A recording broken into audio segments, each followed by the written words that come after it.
Welcome back to the Anthony Walsh podcast. Today I have a really special guest in studio. It is one of Ireland's greatest ever track and field stars, Derval O'Rourke. Myself and Derval sit down in studio and we try to deconstruct what makes success. So whether you're an athlete, whether you're a businessman, whether you're an entrepreneur, you're going to gain something from this conversation. Not everybody is ready for this chat, but if you are ready, get ready to go deep. It's Derval O'Rourke. I never got knocked out at a championship running slowly. I only ever got knocked out running my best. Every time I got knocked out at those major championships, I'd either run a season's best or a personal best. So I just wasn't good enough. Because at the time I had the Irish record, so a lot of the time I was progressing that Irish record. My first Olympic Games was a massive, I'm really happy to be here.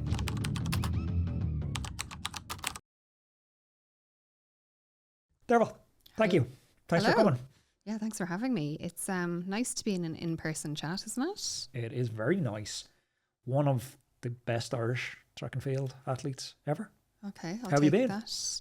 Yeah, I've been good. I don't feel like that right now because it feels like a long time ago, doesn't it? It does to me anyway. You look fit. You look fast. Are you still training? I'm not fast in any way, shape or form. Oh, fast is relative though. No, I'm so slow. I was actually messaging one of the current sprinters recently saying I didn't think I could break 15 seconds for 100 metres without any hurdles. And I used to run 12.6 with hurdles. She's going, you definitely could. I was like, no, like I definitely couldn't. I'm fit to the point where like I really enjoy training, but like like everybody else, I'm really busy. I've got a lot of life going on. And then I've a lot of like I suppose, it's funny, during my career, it feels like it was such a different time because the lack of social media and all that kind of stuff. Yeah. So like I would have been really injured.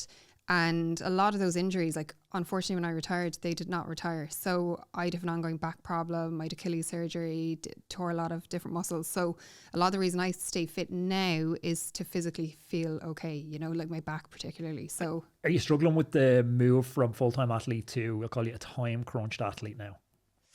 No, because it's been 10 years. But you know what I do think about sometimes when I used to be training full-time and the luxury of it, like you get up in the morning and you'd be like, okay, well, I'll have a nice little, and I love cooking, like I'm really into food. So like I'd get up and I'd like make myself this lovely little breakfast and then I'd go to the track and essentially you're being paid to do something that you loved.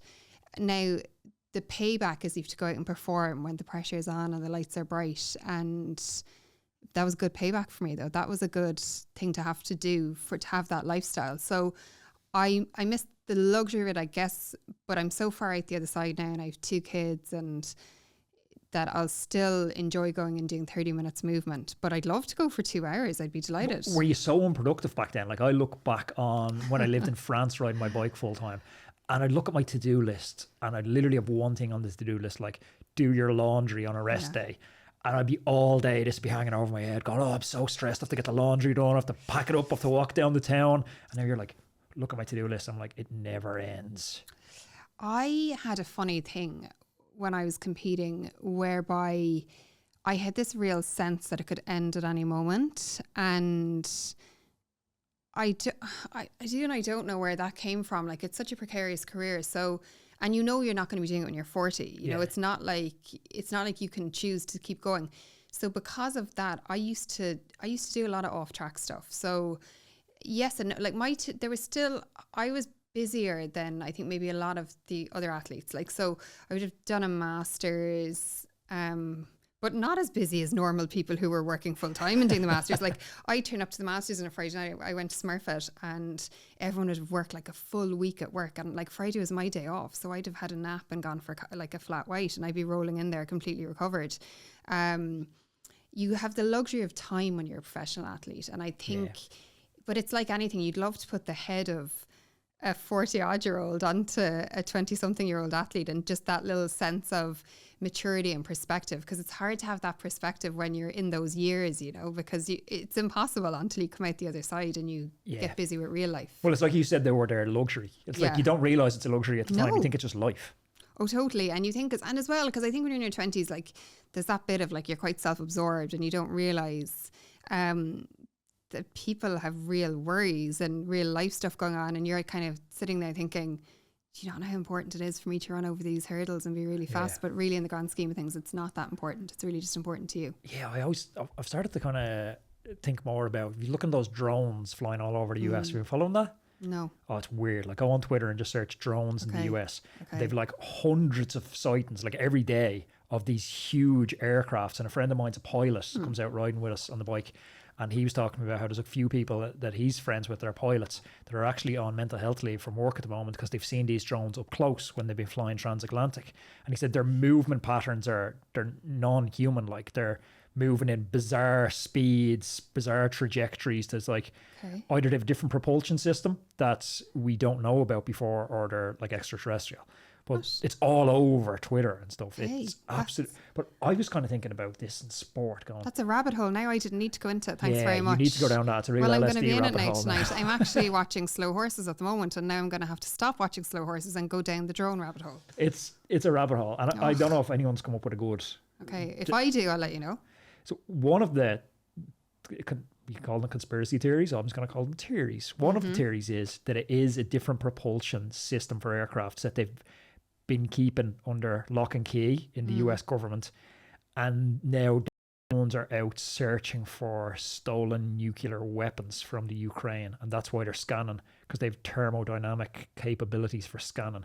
So they're trying to get back this nuclear weapon that's gone lost, and that's what they're scanning for. But yeah, if you go down that rabbit hole now, you'll be okay. But my point with that was, I think about if we run with the thought experiment that they are actually extraterrestrials.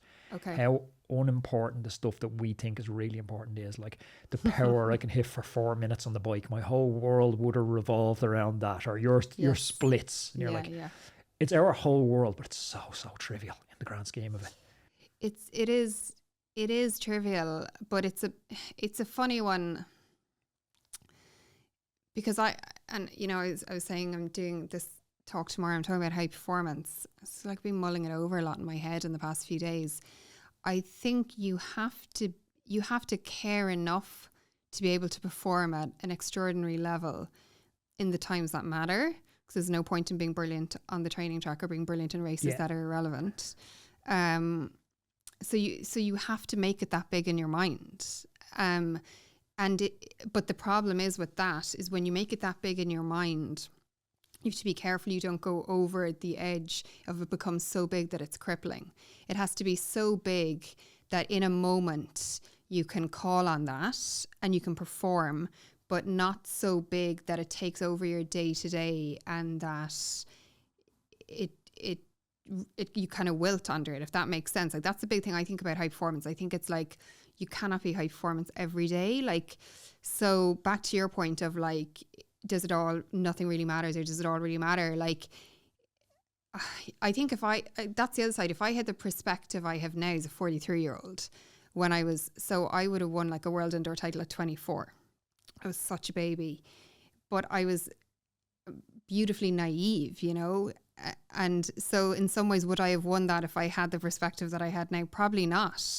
So I always find it really interesting, and like I love like watching sports people, and I love looking at those athletes, and you're going, they have to go all in. You have to have an ego, and I don't think it's possible without having particularly in individual sport, I never know if ego is the right word. It's without backing yourself, but then you need to maintain some level of perspective to be a normal human being outside of it. Yeah, but when you even say normal human being, the higher the achiever, normally the worse they are at being a human being. Like, you look at cycling is really high profile examples of it, but every sport has them. It's almost like the more you've achieved in sport, the more tunnel visioned you've had to be to get that achievement. And often, like Michael Phelps is a great example. If you've seen his documentary, it's something like The Cost of Gold or something. That he narrates, where he talks about basically being the most successful Olympian ever and contemplating killing himself. Just being like, is it success if you've no one to share it with? If you're sitting in the hotel room alone with these gold medals and there's no one picks up the phone when you ring. The whole world of that is interesting. I guess it's interesting for me now because I have 2 kids. So you get into a different headspace where you start thinking about them like who they'll become as adults and what kind of life you want for them and stuff. And I look back at my career, I don't regret any of it. Like, it was an unbelievable ride, and like, particularly because I was never the talented kid. I was never the person who was picked out to be good. And I think the fact that I could go from being that kid in Cork to the person I became as an athlete is phenomenal. And it's funny, that whole like people not picking up the phone to him. Like, when I was at my best and won my medals, I had a really good little team around me. And that little team was really, really important because they were there as well in the really, really rough days. And it's funny, I'd always the event actually has moved on significantly, right? Since I retired, things have gotten a lot quicker. So it's hard, you can't really judge it off now. But back when I was there, I think I had a chance of winning a medal in the 2008 Olympics, and the whole thing went really badly wrong. I was genuinely devastated. But now I look back and I go, and it's interesting, Michael Phelps, I don't know how I would have coped with that. Like, I don't know, did I have enough of the like maybe mental skill sets and tools and support structures in place? If I had won that medal, would that have been good for my life? Yeah. And like, I look at, if you think of that 2008 Olympic team, and you had the boxers, there was a lot of medals came home with the boxing. Yeah. That was really tough in the years afterwards. And I sometimes look back and I go, things work out a way for a reason, you know? So I find it all very interesting. I went to a Whoop event. I wear a Whoop. Before. I love Whoop. Yeah, I do too. Someone, the lovely PR company sent it to me, and I just lost my Garmin, and now I'm obsessed with it. Yeah, it's brilliant. They really gamified. I don't know, is it ruining my life though? Every day I wake up and I'm like, what's my deep sleep? I'm obsessed with my deep sleep. But you know, there's a physiological term for this now called meta stress. It's you're stressed about whether you're stressed or not. Am I stressed? Yeah, no, I don't feel stressed, but I've always been obsessed with sleep, and I'm extra obsessed with sleep at the moment. But I do love Whoop. But anyway, sorry. Go on. Yeah, so I went to a Whoop at a Sober October event, and one of their the keynote speaker was the Cork Fintan McCarthy. Yeah, he's got a lot of Whoop data. The other lad I met was also a rower. His name's escaped me because I don't follow rowing. Bronze medal for Ireland. Yes. Oh my God, that's really bad that neither of us can remember his. And they're like, he's a really handsome Instagrammer. Yeah, but Fintan was the keynote speaker. He's not just an Instagrammer. Obviously, he's an Olympic medalist. But what I'm saying is he does a brilliant job with content. But Fintan was the keynote speaker, and he was sitting in the crowd. And that's just like, to me, the difference between winning and not winning. Fintan got paid, I don't know, handsomely to be there. Yeah. The other lad most likely paid for his ticket to watch Fintan speak. No. Maybe he got comped a free ticket, but he definitely didn't get paid to go sit there. Yeah. And it's like, that's the difference between the line between success. Like, we measure those events in hundreds of thousands of a second, and your relevance is determined by 1/100th of a second in some cases. Yeah. And it's as well, I think medals are a big thing, I think, in our game, in the track and field game. I don't know about rowing, because I think rowing, there's so many eyes in it for the Olympics, and there's not as many eyes on it the rest of the time, which is a shame, because I think it's an unbelievable sport.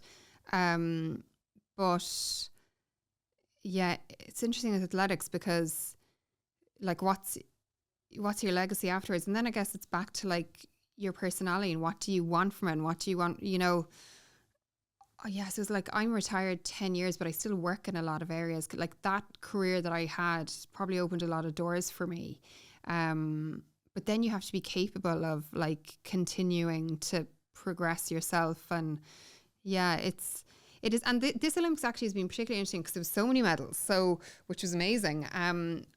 There was so many medals, and yet probably what captivated people, not the most, but was a non-medal, was Rashid Adeleke coming fourth. You know, that was such a big story for someone who, so sometimes it's nuanced, you know, that whole medal thing. But if you think of, like you mentioned, legacy, I'm not sure if Rashida and the girls come true if you never happen.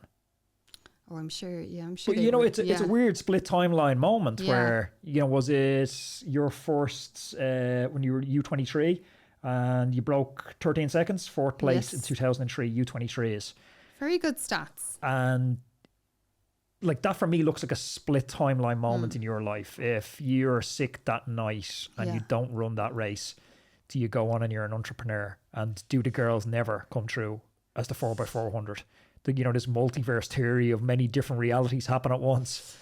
I think in athletics there was so we had the Sonia years, and the Sonia years were incredibly impactful for the likes of me, and not just because I'm from Cork. They're incredibly impactful because it was so it was so visible to see an Irish female sportswoman on a global stage. Yeah. That's what, it was like she's on billboards. And it cut through the football noise because it was football dominated the country. It was football, and it was GA dominated, and Sonia rivaled or outshone them a lot of the time.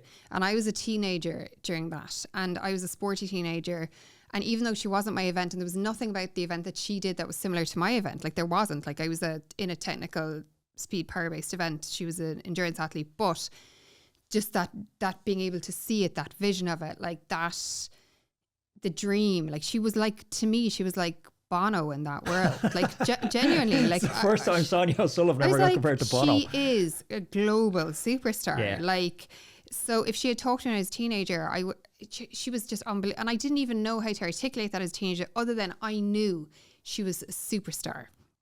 So you had that period. And then I think when she retired, when I started coming through, I went to every single major championship and failed. So I went to every single major championship and got knocked out in the first round. Where are you in your progression at this point? 20, 21, 22, 23. So I'm non-stop going to every indoor, every outdoor championship and getting knocked out in the first round.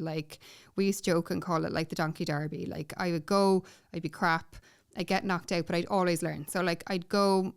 So I was qualifying, which was good because it was an event that was, I guess, somewhat innovative in Ireland because no one had really ever done it at a really high level. Peter Coughlin was really good. So I guess on the male side, he'd almost made a world final in '99. So I'd seen that. So I suppose when you talk, I'm just trying to contextualize it in the sport as a whole. When Sonia was starting to come into that time of retiring, she was at the 2004 Olympics. I was there. So that was my first Olympics. And at that stage, that probably finished the years of that Olympics was the last championship I needed to go to and get knocked out in the first round to have done them all and gotten knocked out in the first round. Yeah. So by the time she was coming towards the end of her career, I had done all of them in my early stage of my career. And I was still I was going to college in UCD, and I had broken 13 seconds, but it was irrelevant because I still was... Sorry, when I broke 13 seconds, I started to get into semi-finals. So I did all of them where I got knocked out in the first round. Then I think I might have started to get into a lot of semi-finals before I did anything. So the Sonia visibility, I think it gave us as athletes in that generation, it gave us a bit of belief that maybe we could do something in the sport. Almost permission to dream. Yes, that's what I think it did. It gave us a very good visual of what brilliant is. And even though I didn't know, was I any good or could I, and I remember I used to always have this thing going, if I did 10% of what Sonia did, I'd walk away and think I was unbelievable. So then I remember Karen Shinkins, who I knew really well, who's someone I used to train a bit, won a medal at a European indoors in a 400. And that was, it's funny, and you think of those girls in the 4x4, that was a really big moment in the sport. And it probably didn't get the attention it deserved because all of a sudden you have a sprinter who's gone to an indoor European championship and gotten on a podium. And I think that was a big moment. And then she would have struggled a little bit with the years afterwards with progressing that and different things. And that would have been 2002. Then David Gillick winning I would say him winning that European title, that first European title. And if you think about it, he won, it was in Madrid, and he went bananas celebrating. And that was, and I remember I was in my hotel room because I was racing the next day, and I was in an ice bath, and I had the door a certain way so I could watch him in the mirror on the TV, and I couldn't believe it. I was like, David Gillick is a European champion. And we talk about this a bit now. I was like, there's no way I'm going to just be in semi-finals if David Gillick is European champion. And not because I didn't think he was that good, but I just thought, why can't I be at his level? So I think you started having a thing for that maybe for a decade, not less than maybe 7 years, where David Gillick won a title one year. I won a world title the next year. The following year, he won another European indoor title, and it was phenomenal. And then there was a couple of years where we both struggled a little bit. And then we came back and we were making world finals. I won another European medal. So like, I think there was just, I think having Gillick, then you had Paul Hessian who came along around the same era. And Paul Hessian was starting to try and push towards a podium. He never quite made it onto a podium. But I think there was that visibility. The walkers were coming through and winning some medals. And I think you went from Sonia being this generational talent and maybe an anomaly to actually we can put a team into a championship, and you could have from the walks to a technical and para hurdle event to a 400, and then maybe have a few people in semi-finals in the distance races. So I kind of think it was that spread maybe. So for someone that's not in athletics, or even someone that's not super sporty, you had so many failures, so many first round knockouts. Ridiculous. Yeah. When you get all those first round knockouts, I like to divide it. Like, even if I put a podcast out, you know, you get hundreds of comments and emails. How do you distinguish signal from noise? So the people that are just like, your hair is shite, to the people who actually have a criticism that's valid, and I go, there actually is some merit to that. I can take that criticism and I can adjust. How do you learn from the failure and the criticism, but also simultaneously block out the unhelpful stuff so it just doesn't kill your self-confidence? Well, I never got knocked out at a championship running slowly. I only ever got knocked out at running my best. So every time I got knocked out at those major championships, I'd either run a season's best or a personal best. So I just wasn't good enough. Okay. So I'd get knocked out and I'd run, and because at the time I had the Irish record, so a lot of the time I was progressing that Irish record, and I would go like, it was always this bittersweet thing of going, okay, you've just run the fastest you've run all season, but like those women are still way better. So my first Olympic Games was a massive kind of, when you're talking about the noise and figuring it out, I think you can go either way, right? And I think Olympic Games does this a lot, where you can go, I'm really happy to be here, be on this team, be an Olympian, and be at this like festival of sport and the biggest sporting event in the world that happens once every 4 years.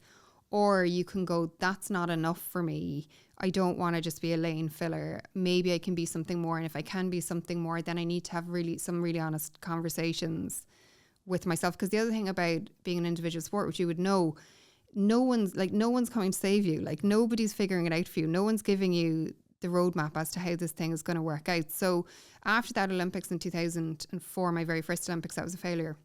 And by failure, like, I still ran the fastest I ran that season. I simply was not good enough. I emailed Sonia. We didn't know each other. And I introduced myself and I asked for help. So I always learned, like, so every time I got knocked out, and up to that point, I would go to the warm-up track and I would watch the girls warming up for the next round, and I'd look at everything they did. I'd write down, how long did they jog for? How long did they do drills for? What drills did they do? How many times did they go over the first hurdle? How many times did they go over the second hurdle? How many times did they go over the third hurdle? Who did they have with them? When did they go into the call room? Like, I was like making this whole... You're trying to deconstruct success. Yeah, because I didn't know what it looked like, because I hadn't no one to watch do it. So yeah, I was going, there has to be some commonalities for the best women in the world. And of course there was. So that was the first thing. I think in those 4 years I was like figuring it out. And then Sonia was really helpful. She wrote me an amazing email back saying, this is what I do for this is what I do. And it was really practical. So it was so funny. There's no emotion in it. You know, it was really like, really blunt, really to the point. And the other massive change was, I asked Sean Cahill, who had gone to the 96 Olympics and was a hurdler, to watch me, because it's so technical, to watch me hurdle. And so I had started in Smurfit in a postgrad, and I'd done half the postgrad, and I was finishing it off, and everybody was getting these like corporate jobs, and I was still chasing the dream and making no money. Like, I think genuinely, like, breadline, like, there was... But people don't realise how little Olympic athletes like, my grant would have been €12,000 at the time. So I'd been getting €12,000. I remember I came home from the Athens Olympics and I immediately started working a telesales job because I had no money, like, and I needed to be able to pay my rent and buy food and do that basic stuff. So I rang this guy, Sean Cahill, who I knew who he was. We'd met each other once or twice. And I was like, would you, I don't know you, like, but I think you've really, the time I'd met him, I was really impressed with a couple of things he said to me, really spoke to me. And from that bit of knowledge I'd built up of like every time I failed going and watching the people who were good, I felt like the way he talked to me that one time I'd met him, that he knew what the good people were doing and how they were doing it. Yeah. So I rang him on the phone. I was like, could you, I know you don't know me, but like, could you come to the track some night and just watch me? And if the best I am is sub 13 once, and I broke, you know, that's, I guess at the time is a landmark in Irish athletics because no one had ever done it. If this is my, like if I've maxed out, be sound enough to tell me I've maxed out so I can go and get a job like all these other people in my class in Smurfit.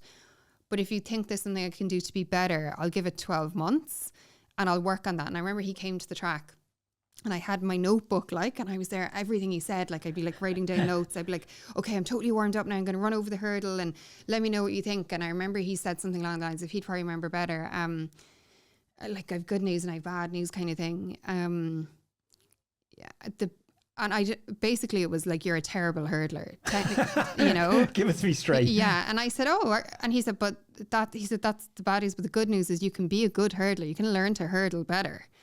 And you're really fast, you're really strong, you're fit, but you cross a hurdle really badly and you just need a couple of technical adjustments. And he was the coach for the rest of my career from that one night. So he arrived at the track telling me he wasn't coaching, he had a business, he had 3 young kids. And in Ireland, you know, there was no financing there to pay a coach. So he was taking this on as a volunteer. And from that, so that would have been in an October or November, I can't remember. And I won World Indoors 5 months later. But do you resent that? Like looking back now and knowing what you know about high performance sport, like all you're talking about there is like, I went to the trackside to try and deconstruct what success looked like. Do you not look back now and say, well, Sport Ireland, Athletics Ireland should have been going to the track to deconstruct what success looked like. This should have been happening 10 years before I got there, 20 years before I got there. Like I had Olivia O'Toole, Ireland's record ever goal scorer, on the podcast, and to give a snapshot what Irish women's soccer was like in the 90s. She would go away with Irish national teams as the record ever Irish goal scorer. She scored like 2 more goals than Robbie Keane. And they would bring a female Irish girls team away and they would stay in a brothel before matches. Ideal. They were using secondhand tracksuits, secondhand kit. She remembers making her debut with a jersey that said Paul McGrath on the inside label of it, 4 sizes too big. We've always, as a nation, played a little, accepted that, you know, we're kind of here to kind of Roy Keane kind of thing. We're here to take part, but when the serious sport happens, the Irish go home and they're there for a party. Like, do you resent not having that infrastructure? Could you have won Olympic goals with that infrastructure? It's interesting. So, like, I don't know. I think it was part of what made me really good when the pressure was on. So if I stood in a start line in a major championship final and I wasn't injured and I wasn't sick, which was really hard not to be injured or sick, because when you're at that level, you're training so hard and you know the support structures aren't brilliant, which they weren't. So everything is always on knife edge. So if I was on a start line, I had a chance. I think the road I came up through and the lack of system and structure I came through gave me this incredible resilience and belief. So I stood in a start line, like the world, and you know from the world of cycling, the world of track and field is so ridiculously competitive, right? And you're next to these women that every day of the week they were more talented than me. They, honest to God, right? Every day of the week they had more physical talent. And a lot of time track and field as well, it's like, it's never an easy road to get there, you know, and people, like, it just isn't, because it's so hard, most people give up. So I think when I stood on the start line and I had to do so much to get myself there and I had to figure out so much, I had such a fight in me and I was so gritty and I would have died to win a medal. Like, and if you drift outside yourself, that's you. But what framing that super positively to turn a disadvantage into an advantage. Yeah, well, I would have stood there and I would, like, I never felt like I didn't belong because I scrapped so hard to get there. So when I stood in the line for a final, I never questioned my position to be there.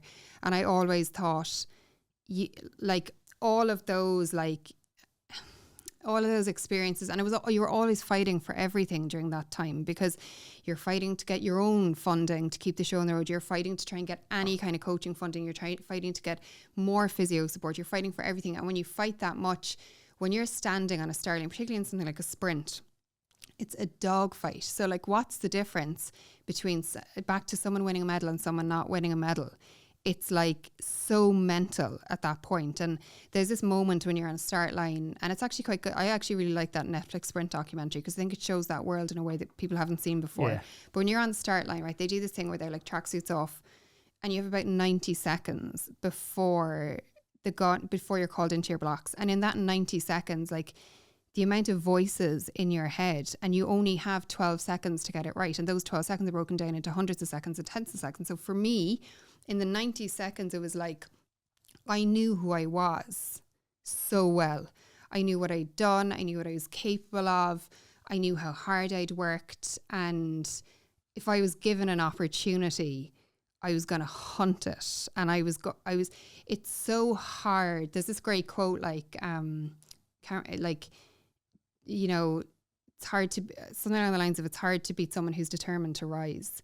And I was determined to rise, because the more, you know, barriers, for want of a better word, that were put in front of me and my little team, once I had Sean and his wife Terry in my corner, the more barriers that were put in front of us, the more dogged I became. And that's a vicious thing to put into someone on a start line in a major championship final. Like, don't underestimate how much, and I think about this a lot, because I think if you're determined to fight, if the system is perfect, do you have that bite in you on the start line? And like, so I'm not saying it's right that it was like that, but that's how I framed it. And it's funny then, because the flip side of that is, I probably wasn't the most smiley and friendly in terms of like, when it came to the federation and to Sport Ireland at the time and the Olympic Federation at the time, like, because I felt like I was fighting so hard to do this in such a difficult sport. And then when the medals did come, I definitely felt a sense of the bit of resentment then, maybe, that there was a bit of like, oh, we're delighted we have a medal. And I'm kind of going, do you not know what you didn't do to get this medal? But and it's interesting, because I obviously have thought about it a lot in the years since, because again, I think I had a career that I should never have had in many ways. And people always laugh, because myself and Rob Heffernan would be very good friends. You know, he's got an Olympic medal. And I was saying to him recently, there is an element of like proving people wrong and having a bit of a chip on your shoulder. And it's very, I don't know how much, if you're full of sunshine and happiness all the time, you can be that animal on a start line. But I think it was really important to me to prove myself right, that all of the hardship and all of the difficulty and like, you're talking like a serious back injury, you're talking lack of funding. But I guess the question with that becomes, so you got this mental resilience because you had so many obstacles to overcome, and that served you a lot. That was the fire, like, it was absolutely the fire. But then, self-confessed, you said you struggled to get to the start line sick and fit a lot of the time. Getting to the start line sick and fit, it's a complicated process that involves training the athlete well, managing stressors, figuring out recovery right, figuring out sports psychology right. We're seeing full multi-million euro systems to propel athletes now to success. You didn't have access to any of that. Do you think if you had access to that, you lose a bit of that edge, a bit of the chip on the shoulder, but does one offset the other?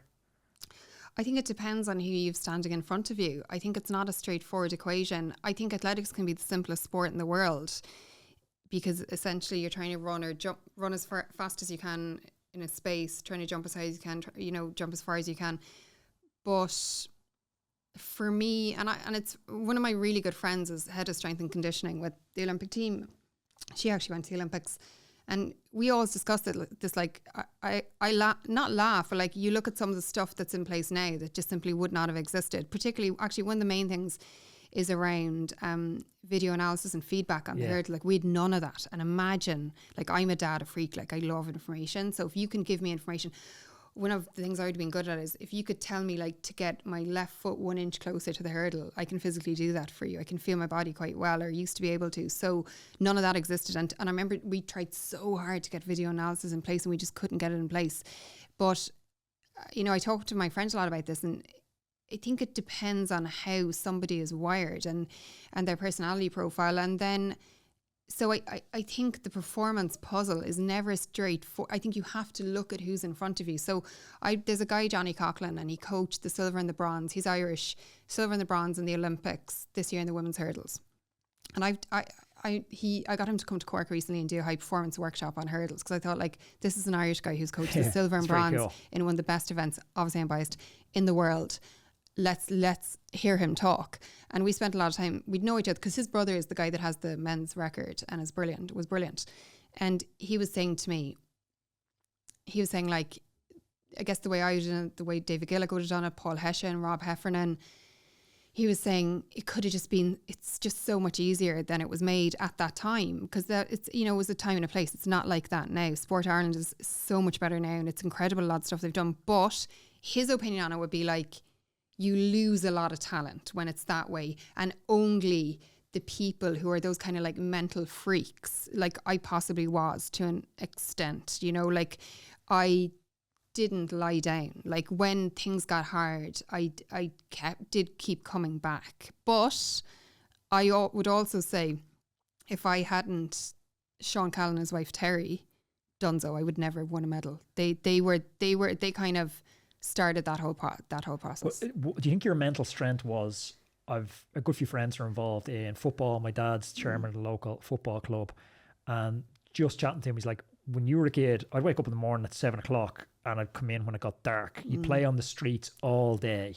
Yeah. Now you don't see that anymore. Ireland's a more affluent country. We've changed as well, technology-wise. Kids are on Facebook, computers all day, but they don't play in the streets anymore. Do you think your cultural environment shaped that hardness as well?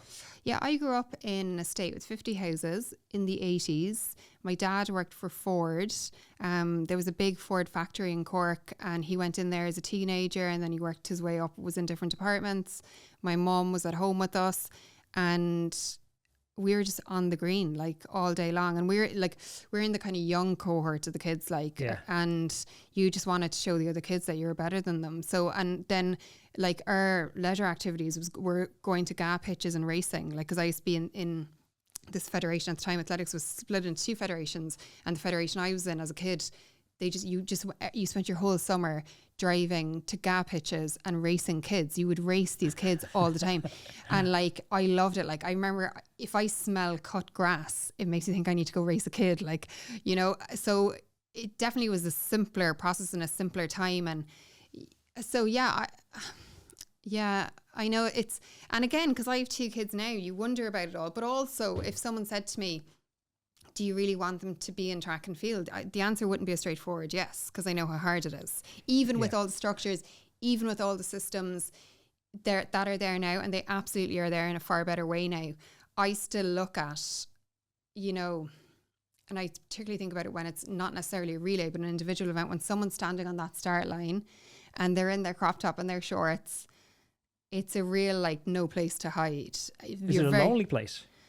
I think it's exhilarating. I think the opportunity, I think it's like being invited to the biggest party in the world, and the whole stadium, before the start of a sprint, stadium goes quiet, like the starter shushes the stadium. So for me, it was like you get this moment once or twice a year where 80,000 people are quiet and will watch you do your craft, and you're going to make it the best effort you can possibly make it. So it was in no way lonely to me. It was like anyone who didn't get to have a position in that final, and the days I didn't get positions in those finals, like, felt so sorry, not sorry for it, but I was like, this is the greatest ticket in town. And an even greater ticket is if you can turn this into a medal. So, but I still know that it comes with an immense amount of pressure, and that pressure is exhilarating. But it's like, if you stand in those, and I see it when I watch Rashida on a start line, Rashida Adelecki, you can almost feel the crackling in the air of the stress, because there's 8 women who are all phenomenal. No one's bad at that level. They're all outstanding. They're all the kid that were brilliant in school. They're all the teenager that was outstanding. And only 3 of them are coming home with medals, and one of them's coming home with gold. So you're going, and you're putting it into a few seconds. Can you coach that moment? I remember watching, there's a great cycling documentary on YouTube, A Year in Yellow, about Bradley Wiggins, following him the year he wins the Tour de France and then the Olympic gold 7 days later. But there's one scene in it that I thought was brilliant. He's on the static trainer getting ready for his final time trial to determine, a year of work. Is he going to win the Tour de France? He's in the leader's yellow jersey, and they're interviewing his coach saying, like, what do you say to Brad at these moments? And the coach said, Brad is like the worst human in the world. He's so unorganized. He's bad with people. He's bad at managing his finance. He's bad at everything. He's like, but right here, this is what Brad does. He's like, you just leave him alone. He is world class at executing. When pressure's on at high consequence moments, Brad will execute 100 times out of 100. Do you think you need to be that Brad, or can you coach someone in that moment? Yeah, it's probably a very good sports psychology question. I don't think that was coached into me. You always had it? I think I had it, yeah. I think I had it. I think little people influenced me over the years, and I needed, if someone gave me the physical tools to be on a start line and be fit, I was vicious, I was ready, and I know even, I know even say the people I would have raced against at the time knew that the person who turned up in a championship final was different to the person that was on the circuit. I would take my chance, take my opportunity. I loved that, you're hunting, you could almost smell it in the air. You're like, yes, let's roll out. But that's why, Sean, who's an amazing one, the best high performance minds of anyone I've ever talked to or spent time with. I was fortunate I spent my entire career with him and his wife. He'd always say to me, don't show me a physically talented athlete. You need to cut open their head and show me what they have in their brain when the pressure is on, because unless they have a certain thing, it's irrelevant. But I think there's certain athletes that just have that. And then I guess it's just opinion based on whether you can coach or not. I think you can certainly give people tools to cope better. I think if someone naturally doesn't cope well in that environment, I think there's loads now you can do to help them through it that maybe didn't exist before. But that fundamental ability to fight, I don't know. I guess you get a snapshot into that question. It's like the cliche question everyone asks athletes: is it nature or is it nurture?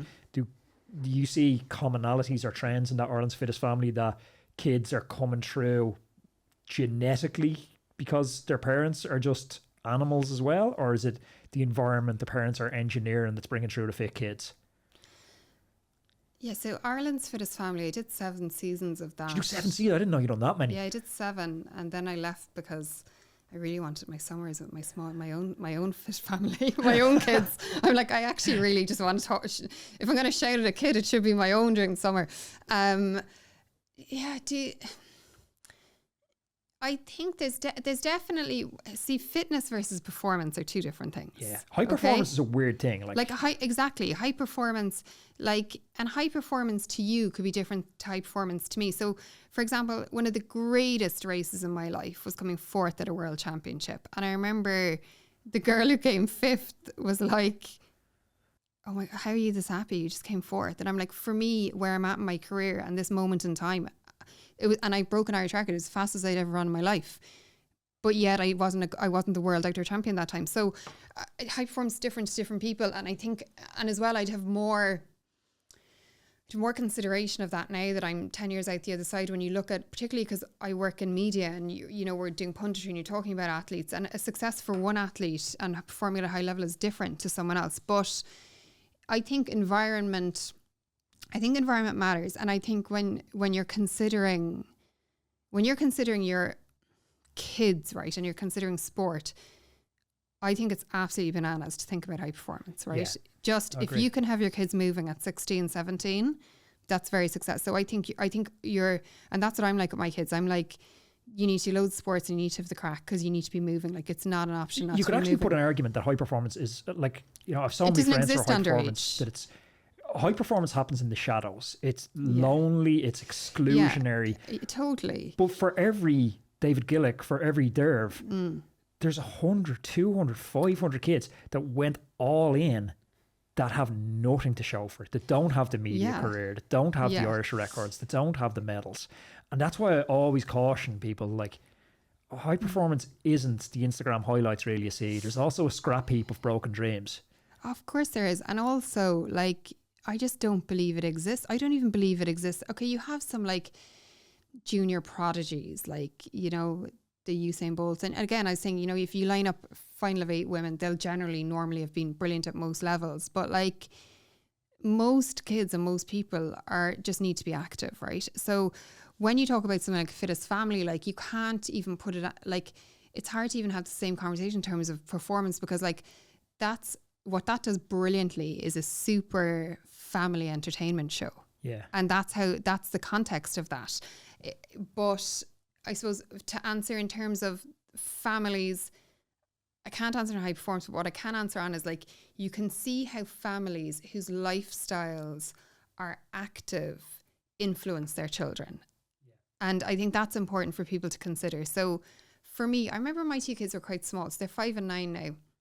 And I'd often go and train, like when they're asleep at night or something else. And then I started having this thing going, like, they should actually see me going out to the garage and lifting, or they should see me on the walkway jogging or whatever it is, because they need to see that like their mum moves as well, and that I'm not just the person that brings them to all their activities, like, because that needs to be normalized.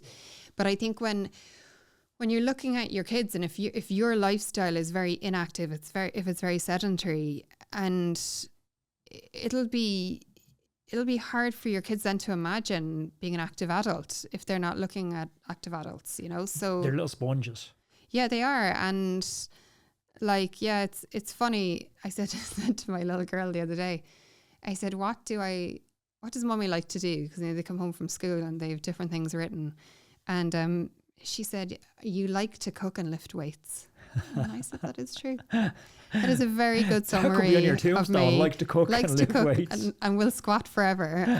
There's never a squat rack I've met that I do not like. So yeah, it's fascinating. But the performance side of things is like, you know, it's great to be in a position where I just get now to sit back without the pressure and the stress and enjoy other people. Do you look at the girls now, like specifically Rashida, and, you know, with a little bit of, I don't know if jealousy is too strong a word, but envious of the brand deals, the earning potential that they have, and think, oh, if only I was born one generation later?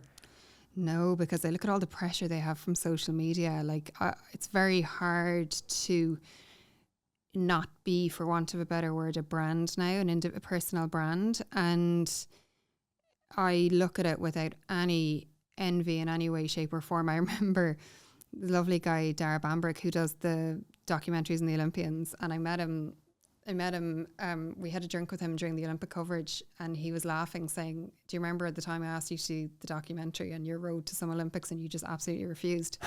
And I did. I said, nothing I could think worse of letting you in and watch me training, because it was so hard. Because it's the road to do, the road to London, the road to, yeah. And they were just starting it in my third Olympics, and he asked me, and I think, I don't remember, but he claims anyway, I told him there was absolutely no chance.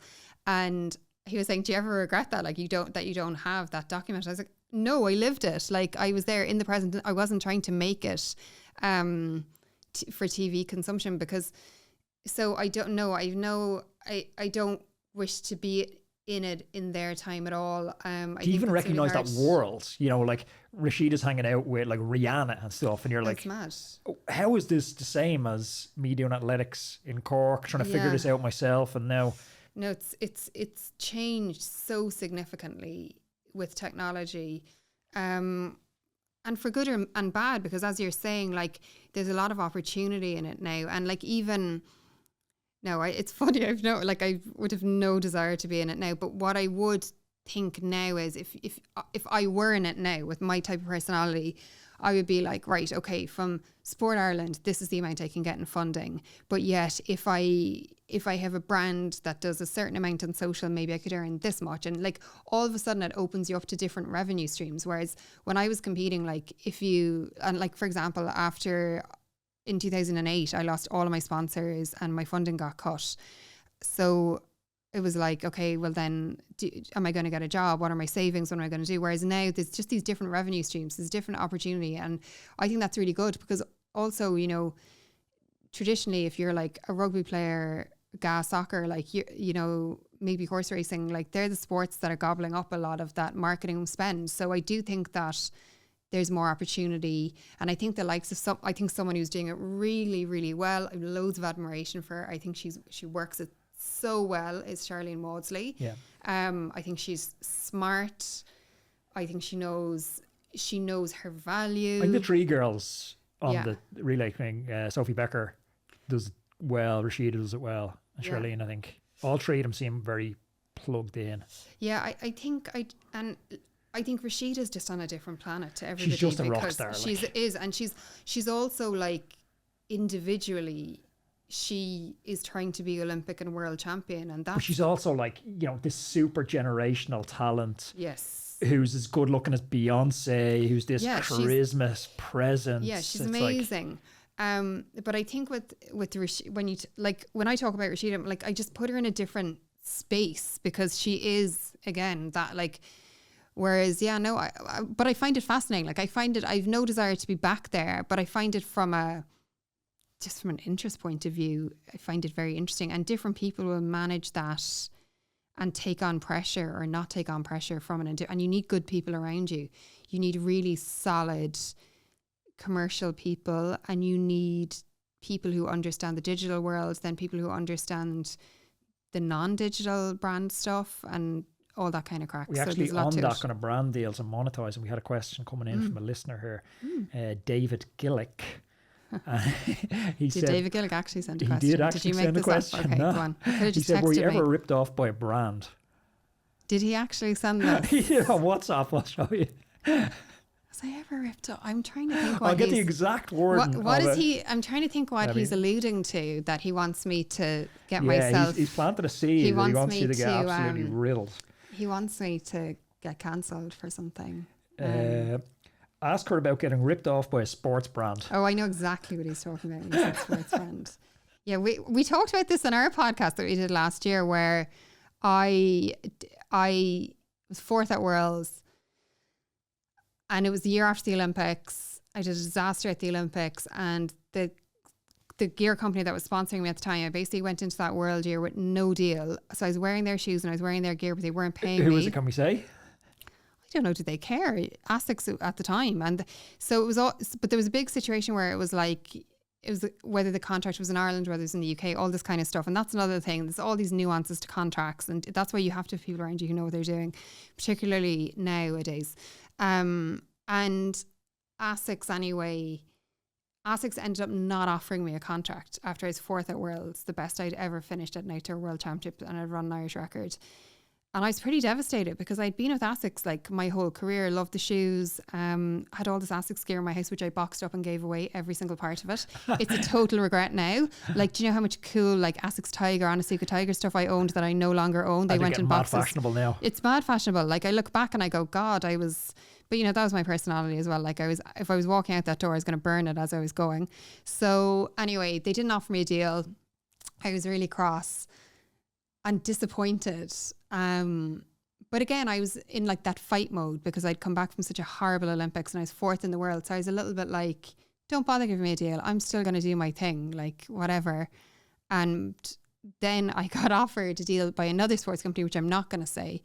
And I got on to Gillick.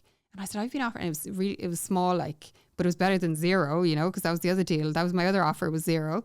And he was like, oh no, like this is how much they've offered me. And it was like 10 times more. Oh. And he had been fifth at Worlds and I had been fourth. And we were going into a European Championship year and we were both trying to win European Championships.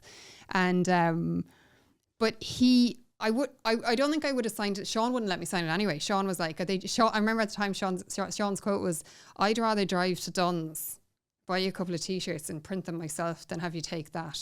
That's just never going to happen. That's the other thing about like that. It almost all ties in, you know, you have to know your value and you have to know your worth. And sometimes you're better walking away from stuff than taking stuff and just selling your soul. Like I was never going to sell my soul. Yeah. And also that. So like, that's funny that Gillick said that. Thanks, Gilly. No, I did prompt him. I was chatting to him this morning. I was like, oh, Derv's coming in later. It's interesting he didn't say anything else. He could have absolutely hung me out to dry with other stuff. I'm sure he knows where the bodies are buried. He knows where they're all buried. But it's the unglamorous and often not talked about reality of how hard it is for Olympic athletes. And I feel like that's getting worse for all the amazing opportunities that someone like Rashida has with contracts with Nike.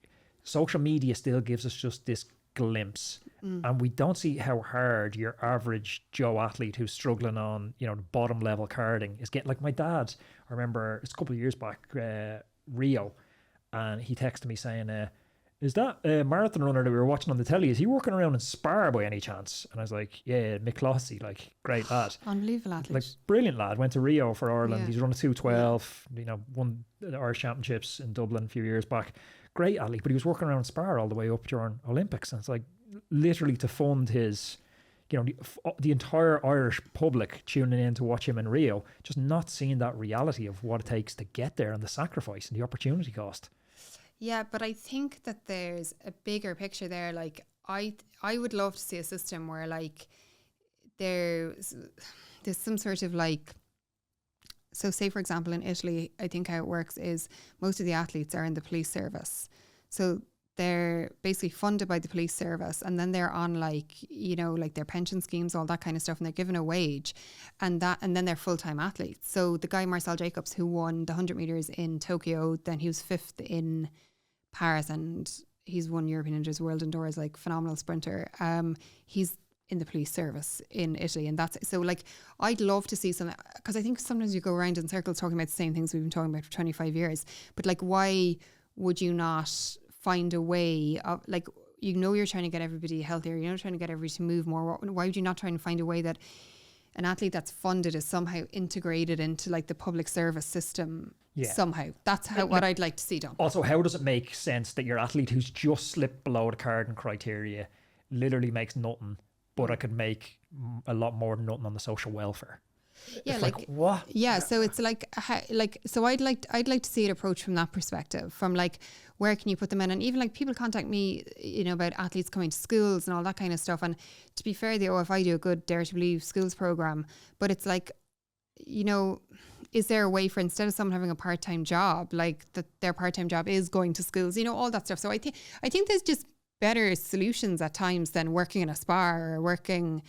And there's definitely better post-career incentives that other countries do. Like, where of course, if you qualify for the Olympics, you're entitled to a pension scheme, or all of that. I would feel very strongly around cars and houses and gold bullion and stuff once they qualify for the Olympics. Yeah, I think as well, that's another part of it that I think needs more consideration than has been given maybe so far. And I know, again, everything's better than it was 10 years ago. Like, I know there's a better aftercare service than there used to be, but for stuff like that, for like your tax credits, for getting maternity benefit, all that kind of stuff, for, you know, there's sports persons relief, but if you actually look at the structure of sports persons relief, what's sports persons relief now?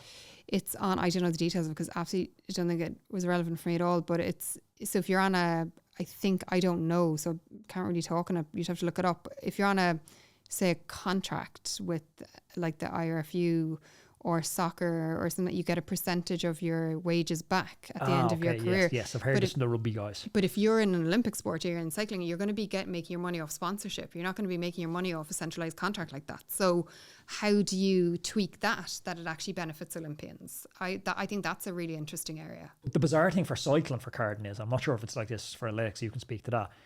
By the time you hit the carding criteria, you're world class. So you're already generating significant cash.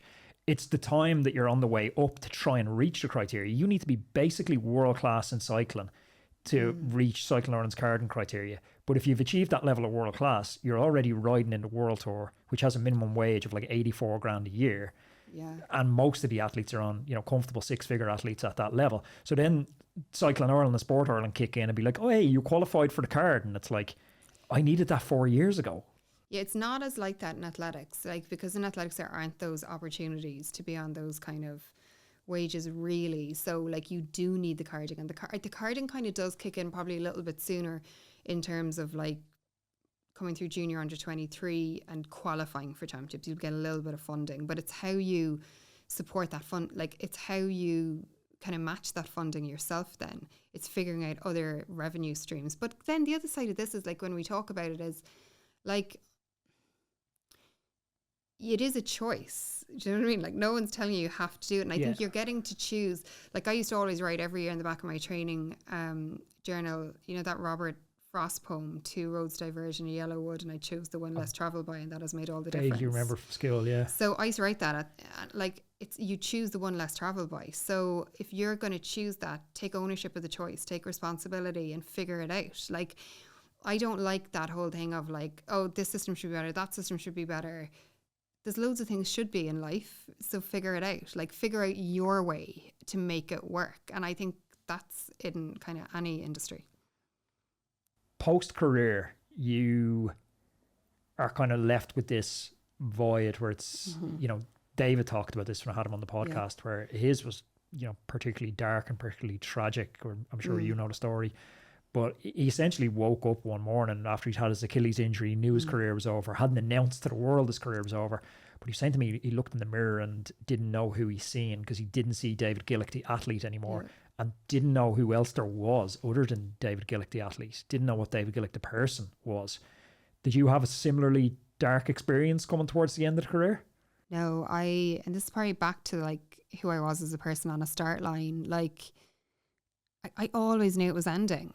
Yeah. It's not Peter Pan. Like, I knew I'd have to grow up. You're kind of like a stoic, we're all going to die, so memento mori. Every day I was like, this could be done now. Like, every championship I went, I'm like, you could rupture your Achilles here. You could like, and I think because I had this back problem from when I was early in my career, and it could have ended my career. And so I always felt like I was on borrowed time, and I think I had 2 phases in my career. Phase 1 where I probably did associate my value and my worth with how fast I could run.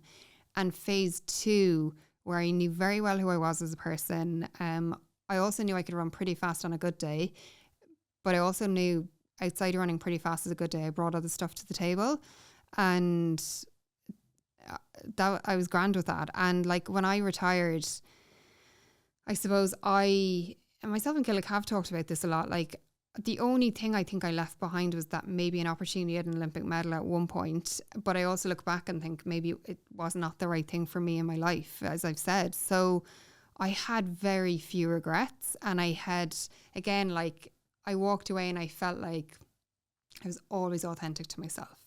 I never, and it's for good or for bad, like, you get what you get with me. Like, I'm never, when I wasn't particularly fond of how something was done, how a funding decision was made, how something was, I let people know. I had difficult conversations. I probably, not that like I blew the place up at times, but maybe a little bit. So like, when I retired, yeah, I guess I really knew who I was, and I was cool with that. I was cool with who I was.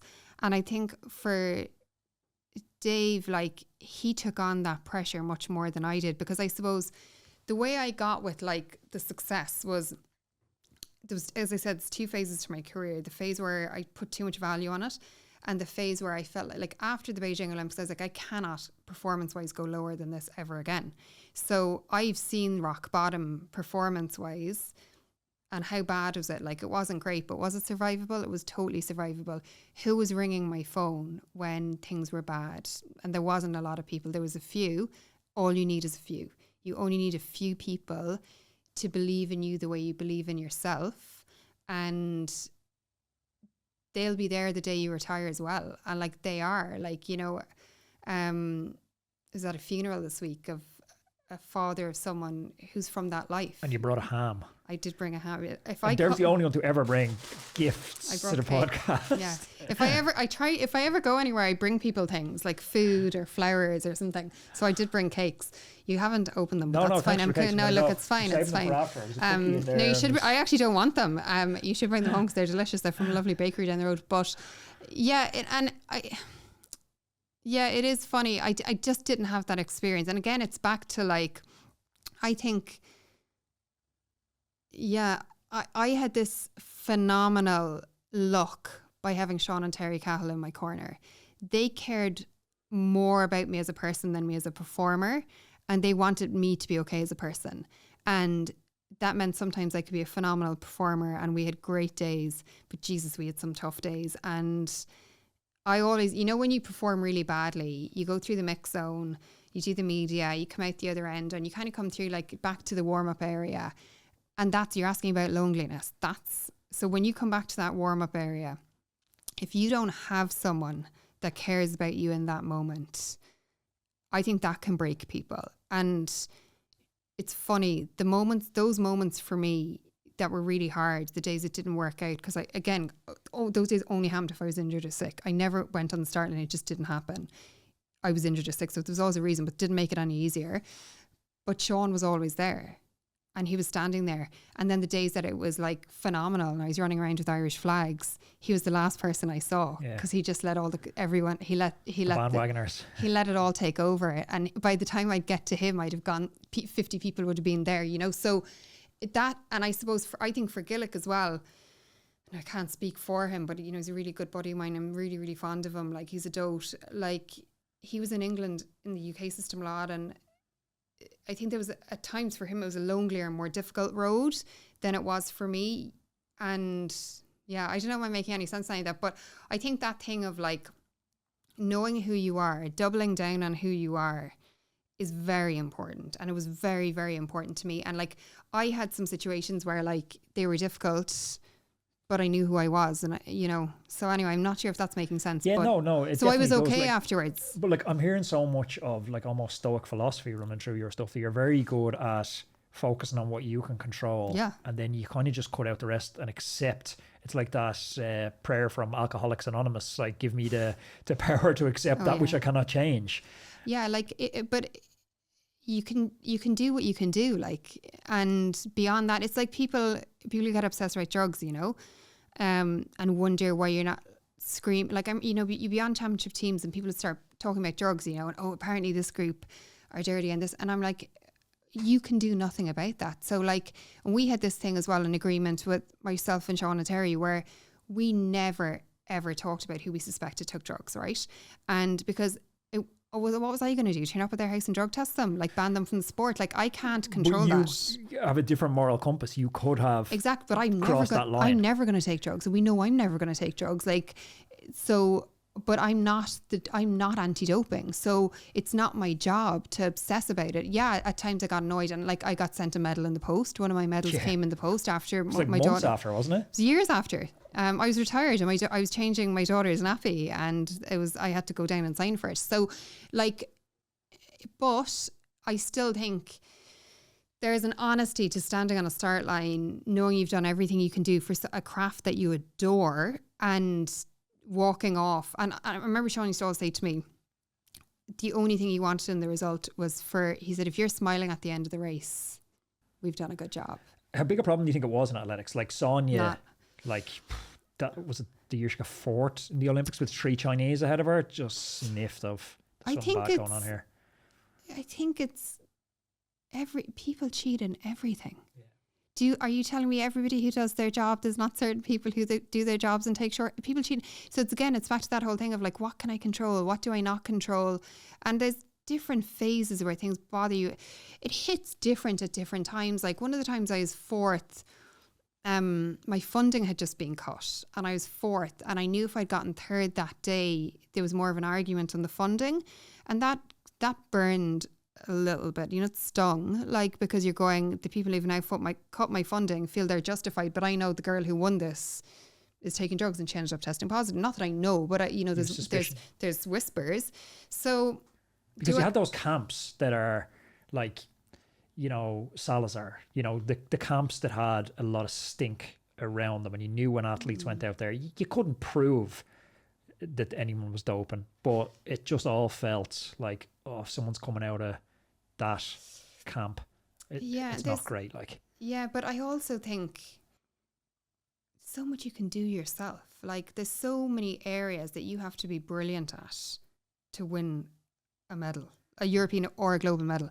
And like, yes, when people take drugs, you're like, that's absolutely not ideal, and it's crap, because that's not something I'm doing, and you're advantaging yourself in a way I'm not.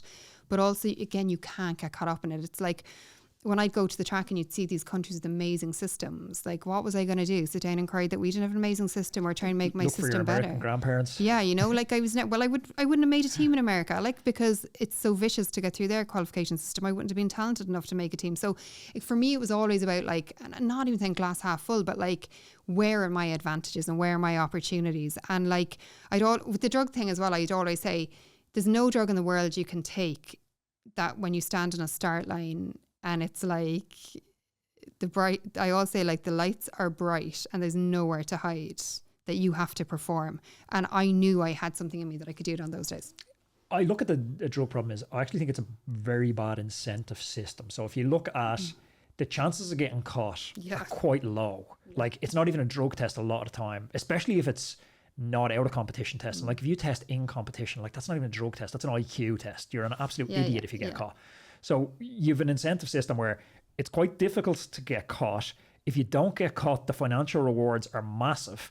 And if you do get caught, if you perform well on drugs, it's also really bad drug cheats. Yeah, there has been bad ones. You know? But if you do get caught, imagine the average, it's a little bit of a slap on the wrist. It's like go on holidays for 2 years and come back to the sport, and you're probably going to be pretty warmly greeted back to the sport. But I'd argue it depends on the country you're from. I think if you get caught in Ireland with the way people are in Ireland, the moral compass around drugs, you're done. Like, you're game over. Like, as in, you're Michelle de Bruyne cancelled. Exactly, you're cancelled. Like Michelle de, like, we're not allowed to talk about Michelle de Bruyne. You know, she's it's like gone. Voldemort. Like, even though it's a very interesting story in the history of Irish sport, it's a story that fascinates me. What was the story with it? Was it like they were tainted samples with whiskey or something? Or? I don't know. And Michelle is a very qualified barrister now, so I'm definitely not going to be giving my opinion. I'm a barrister as well, but I've never, well, you and her can argue about it. You need to get her on your podcast. But I'm just saying, in Ireland, this is all these different sites. It's like there's nuances to everything. There's nuances to high performance. It's like in Ireland, we test at such a considered level compared to a lot of other countries.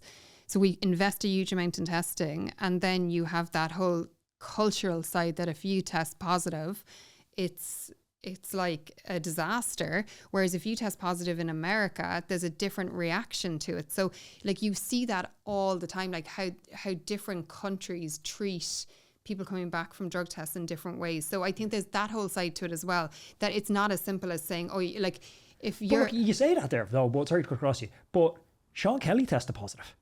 Yeah. Everyone forgets this. Sean Kelly, one of Ireland's greatest sporting quote-unquote heroes, and, you know, as a cyclist, it hurts me to even say that, but we absolutely vilify cyclists like Marco Pantani, who's Italian and tested positive, and we absolutely condone Sean Kelly testing positive, and we brush over it because isn't he a great lad? He's Irish.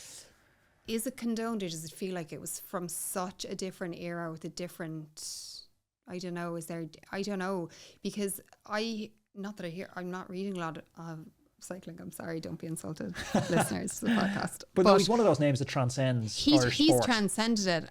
So again, it would be an interesting study to sit down and look at the media coverage around that and the media coverage around Michelle de Bruyne. Yeah. And compare it. Because like as big of, you know, I guess some of the sports, like you said, like rowing. But look at Martin Fagan in athletics. Like I can only read, because I would know more details in athletics. Look at Martin Fagan in athletics. Like that wasn't, no one was saying like, oh, welcome back. Yeah. Good to see you. Like it was definitely, Cathal Lombard is another one that like, I mean, you're ruined. There was another one. I'm trying to think of the name. So I don't know. I don't think it's something that's forgiven, and I'm just speaking for athletics. It shouldn't be. No, it shouldn't be. It should be a death sentence. It shouldn't be, but then I think you should look about the legalities around lifetime bans and all that kind of stuff. And sorry, back to the point, when people get done on whereabouts failures, is that really bad ability to do admin or a really good drugs cheat? Yeah, look, because I think there's exactly. So whereabouts is a funny one though. Exactly. So I went back, stopped racing. Buddy of mine, I was like single, I was drinking, I was just like generally enjoying my life like a normal person. And then a buddy of mine asked me would I go out to Mallorca on a training camp with the Irish track team.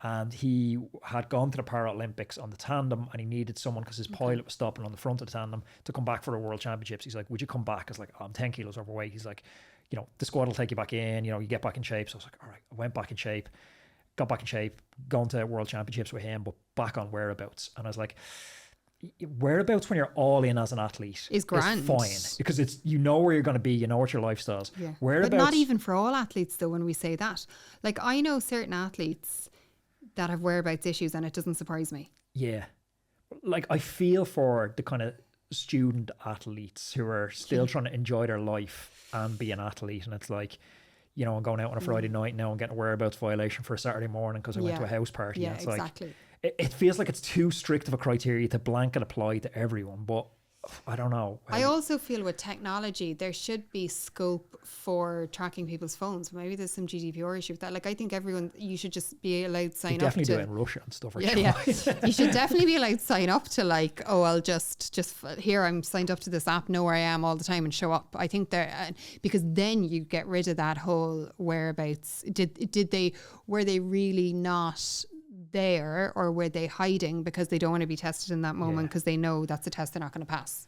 Yeah, like the whereabouts is, I think, muddies the whole thing. I think it's really problematic. It's very, very problematic. Yeah. I've spoken to cyclists on it. I'm not sure. Do you know Tyler Hamilton? Have you heard of Tyler Hamilton? Yes. Tyler Hamilton, great guy now, but he was a child when this stuff happened to him, and he was, doping, totally unapologetic for it. Brilliant line actually from my podcast with Tyler Hamilton. I had goosebumps listening to it, where he said to me he was prouder to hand back his Olympic gold medal than he was to pick it up. Yeah, which is amazing. Because he was so ashamed of it. Yeah, but that's, it's funny, and maybe it's something I've tried to hit on. There's a real honesty in not selling your soul and being authentic to yourself. Like, I was obviously drug tested nonstop, but there was no point, because it's irrelevant if you're taking drugs. So I can understand that he'd say that, But it's not also to everyone. onerous to, I know you're huge into nutrition, cooking, sports science now. Cross-contamination is also a real thing. And we've seen athletes having contaminated supplements and then having their reputation really tarnished, because we're a country and a society of headline readers. And you see somebody with a tainted supplement that's subsequently reversed by a court of arbitration for sport. Nobody ever cares about the retraction statement. They care about, there's no smoke without fire. Your man must have done something. But that's what I'm saying when it comes to the whole drug scenario, because so few people who take drugs actually turn around and go, oh my God, I took a bucket load of drugs. Sorry, I got caught. It's very unusual. And someone actually, Dwayne Chambers, do you remember him, the sprinter? He tested positive, and he was so talented. There was such a talented junior. I could have told you he was doping without even testing him. But before all that, he was this guy who was at that world level but wasn't quite winning medals. But he was one of the really few that told the truth afterwards. Yeah. And as much as because he would have been around during my career, as much as I think it was absolutely wrong what he did, I have a respect for the truth telling on the other side, because not everybody's done that. And it's funny, he came back, and a lot of people had issues with him coming back, but I'm going, at least he's repented to an extent. You should get something for that. But you know what's worse though? Because a lot of time, what age were you when you were peak years? 25 to 27? 24 to 31. 24, you're a child. Baby. So you're having kids. I can't look at anything from when I was 24. I can't look at any interview I did. I can't. Oh my God, no. But you're having kids now. We talked about Rashida. You listen to her in an interview. Yeah. She's a child. Very young. She's a child. And for anyone like her to dope at that age, there's a breach of duty of care from multiple adult professionals to enable her to dope. From doctors that got her the stuff, coaches that looked the other way, pharmacists who filled prescriptions. There's a multitude of professional negligence that happens to empower that athlete to cheat. And then all we do is point the finger at that athlete and the system that enabled it goes on without any reprimand. I think in athletics, particularly from an aging perspective, there's a little more in recent years. And from a coach perspective, there's been a little more of that. There's been a little more with bans, and there's been... So I think it is, to be fair in athletics, I think that has progressed a bit. But again, it's that whole world. But again, I'll go back to my original point. in every walk of life, there's things people will do that you would never do. So like, you've got to be careful where you put your energy, and you've got to be careful. There's so much about athletics that I love, and that's such a small part of that world that I just don't give it that energy, because I think it takes away too much from it. Yeah, I think sport, you're right. Sport's like a microcosm for society, and there's always incentives in any job to cut corners, misfile taxes, cheat on paperwork. Yeah. And you could waste all your energy, all your focus obsessing on that, or you can do what you so brilliantly done and deconstruct what your success looks like, what you're aiming for, and then control what you can control on the way to that success. Yeah, and like, there's such a sense of contentment. I wouldn't even say joy, contentment for me and how I went about it. It was really hard, and I'd hate to have to do it all again. I think because I'm older now, I'd be so tired, I'd just lie down for a nap. But I was so, like, I think back to some of those moments. I won 5 championship medals, and well, one of them was sent in the post afterwards, so really only 4 experiences of them. And that sense of like contentment and relief that you were right to back yourself, it was just so worth it that, I'm not sure doing it any other way, you just don't get that, and I know there's the financial side, and I know it's lucrative for people to do things other ways, but I actually never did it for it to be lucrative. Like I remember thinking, if I walk away broke, I'll get another job. It's never a job to me, because it means, and you know that, it means so much more than a job. I know when I started the podcast, I had an interest in, I chatted to this kind of podcast consultant, and he was like, I was trying to basically figure out, is it worth doing this? What's a podcast? What's success look like? Much like you, can I deconstruct success? Yeah, what does success look like? Yeah. And he's like, anything. He was giving me the kind of growth of how many listeners you can expect if you do a certain amount of episodes. And he was mapping it over months and years. And I was like, this is based on 1 episode a week. And he's like, yeah. And I was like, what if I do 7 a week? And he's like, oh, no one does 7 a week. I was like, why not? And so I was like, well, I'll just do 7 a week. And then the curve, instead of going flat, the curve goes up. And it was like trying to shortcut that. But that was definitely something I took from my sporting life into real world, going, I'm not very talented, but I can definitely work hard. You can work hard, but isn't like, and I know that about myself. I can do a few things well. I can work hard. I can problem solve. I can figure out the best people to help me when I need help. I can ask for help. Oh my God. You can show up consistently and can be consistent without getting instant feedback and just and gratification. Going. The other thing actually I learned from my athletics life is I don't care about the applause. It's really nice, really kind, and I still have lovely people that will come up to me and tell me they watched a race somewhere, but I never did it for the applause. And that's something I learned during my career. It was a really lovely side effect of doing what I loved, but the applause, it wasn't why I was there. I was there to do something. It was almost feel selfish because I loved it so much. I love the racing so much. You're going into these big companies and you've made a brilliant transition into life after sport. Amazing books, TV personality, but you're going into these companies and you're sitting down in front of executives, high performers in their own right. What are you trying to give them? What lessons from like your sporting life do you think are most applicable to them in their kind of pursuits? I think be responsible for what you can be responsible for and take ownership. Like, what do you have ownership over and what do you control, and make your choices. Like we make choices every day. So make those choices that go in the direction that you want to go, and be careful handing over ownership of your life, because you only have one life. So you don't get to do it again. So every time you finish out a decade, you're not going to get it back. So be really, really careful on how you spend your time and the places that your choices take you to, and make sure they're places that you'll be happy about in the long run. And a big thing, people always ask about balance. It's not about balance. It's about spending your time. And for some people, if that might be nearly all their time working because that's what they love and that's what they're passionate about. But just be careful of not bleeding your time in places where you don't want to be putting it. I had great advice from someone on the podcast, a psychologist, Dr. DiMartini.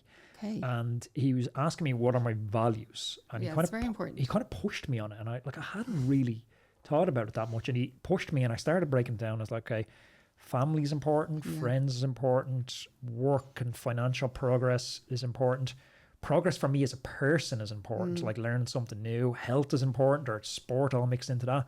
Spirituality is important. So we kind of landed on 5 or 6 areas, and now he's like, now talk to me about how you divide your time up among those 5 or 6 areas. To align with that. Yeah, because you're saying health is important. But what are you doing? Yeah, are you doing like... It's easy to say it. Yeah. Anyone can say it. Like, you're saying health's important, family's important, friends are important, but yet you spend 99% of your time working and 1% of your time divided on the other 5 areas. You're a fraud. It's like, oh shit. It was a big moment for me for restructuring my life going. Did you regret having him on? Definitely. No, but you need to leave this podcast studio. It gave me that moment because I'm talking on the podcast a lot about fitness, health, getting started. And then I had that moment going, shit, I need to also live this life. I can't just 100%. talk about living the life. Like Marcus Aurelius says, I don't want to talk about it being a good man. Let me just be a good man. Actions, choices.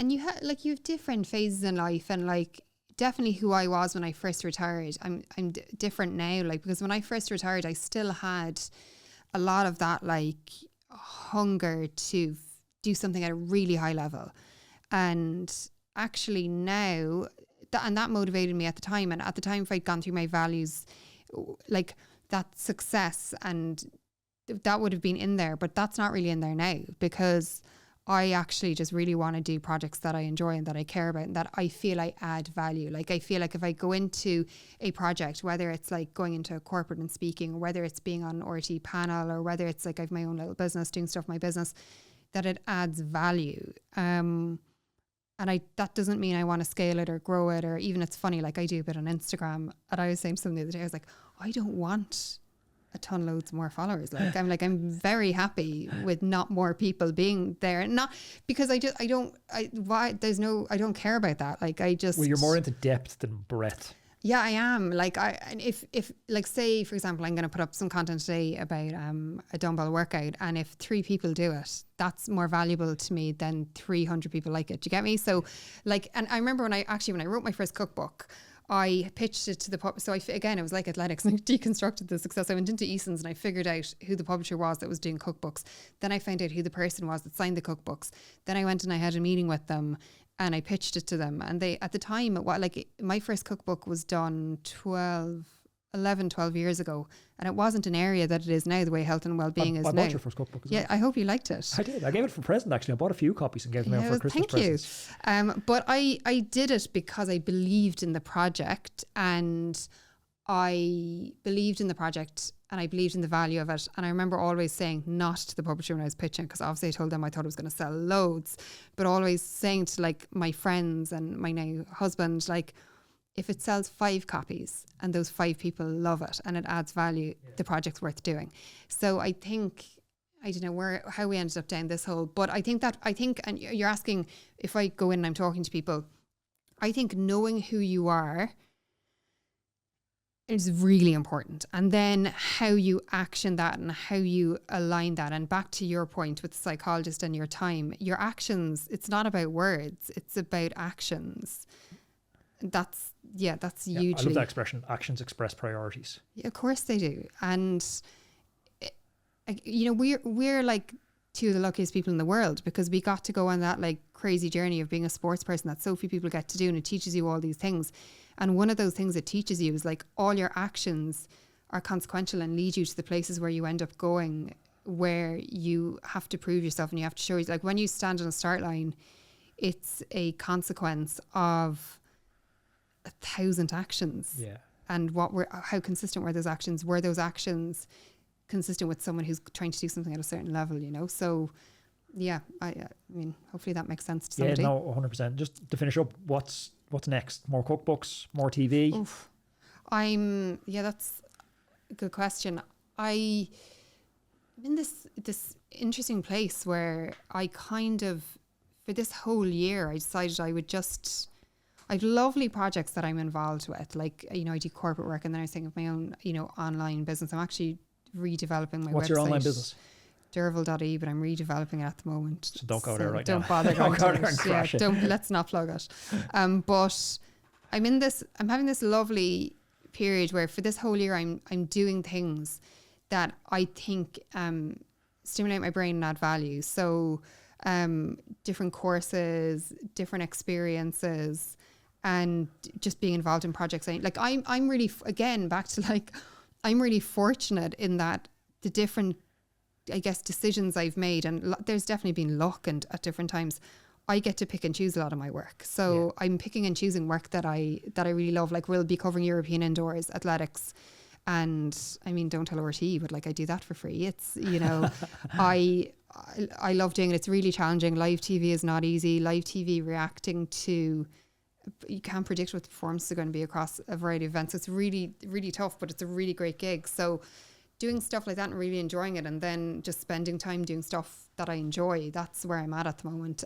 It almost feels like 2025 is like a very nice leveling year. And one of the things I've started to do that if you had said to me 10 years ago I would have been doing this, I would have said there's no chance. I've started to, insofar as is possible, take the summers off work. Nice. So when my kids finish school at the end of June, I do a minimal amount of work between the start of July and the start of September, because again, don't tell me what you want to do, show me your actions. They're not going to be small forever. Yeah. And I love spending time with them in the summer. You know what I've started, which is massively humbling? For 2025, I wanted to start doing stuff that I'm shit at. Oh, so yeah. Play tennis. Started Brazilian Jiu-Jitsu. Oh, yeah. And oh my God, it's humbling, because it's like the absolute dissolving of the ego, just having to tap out to a 70-year-old man and then a 14-year-old girl within 60 seconds. It's like, whoa, that's a bad day for the ego. Yeah, I did a tennis lesson a few years ago we went to like Club La Santa or somewhere on holidays, and this guy was like, this coach, he wasn't Irish, he was like, do you have any backgrounds in sport? I was like, I don't have any sporting background at all. No, nothing that I can think of off the top of my head. I'm just really bad at tennis. The movement patterns are so foreign. It's funny actually on the health one of the things I'm doing this year is I'm trying to train consistently 4 times a week, which actually is really hard when you're busy with life and trying to work and juggle the kids and everything. Trying to train 4 times a week and trying to eat really well, not because I'm like on a big diet, I'm not at all, but like I'm really interested in food from how I feel perspective. And like when I was an athlete, like it was one of the areas that I definitely did really well on. And then in the past decade, I think at times I've totally gone, God, it was so hard as an athlete there.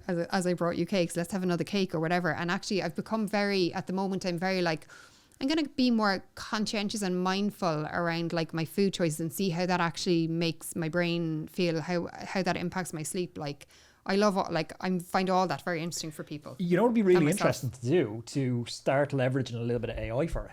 Like using DeepSeek, ChatGPT to take your Whoop data, give it your Whoop data every day and tell it your diet every day, and then look back in 30 days and say, hey, what could I have done better? What effect, like what's the commonalities, what's suppressing my heart rate variability, what's giving me the most deep sleep? And you might find out that, you know, eating carbohydrates within 4 hours of bed is having this effect. And I think that's going to be a huge next frontier in sport, where they start to play. Cycling is such a data-driven sport because we've heart rate, power, speed, now heat sensors for checking core temperature all the way through sessions. And now you're coupling that with Whoop and the amazing insights they're bringing. And when you pair that with like Hexus, or this company now that's doing sports nutrition for nearly all pro cyclists at the moment, you give those 3 coming together with an athlete's subjective feelings of, I felt really good in today's session. Exactly. I felt like I was fast. I felt explosive. I felt powerful, or the opposite. I felt meek and unmotivated. But putting that all together, you could never make sense of that as a coach or a physiologist. It's a hodgepodge of data. AI can just parse all that and give really good insights. I'm definitely tracking more than I did before. And I'm not tracking in the sense of like I'm tracking my food. I'm absolutely not. But I'm tracking more in the sense of like the Whoop and the sleep and all those. So I'm definitely, at the moment, I'm kind of interested in that and seeing, but that takes time. So again, that's one of those things. You can have like health as a value. Oh, I want to, but actually then you have to resource it with time. Derv, thank you very much for your time. You've been super generous. Thank you for having me.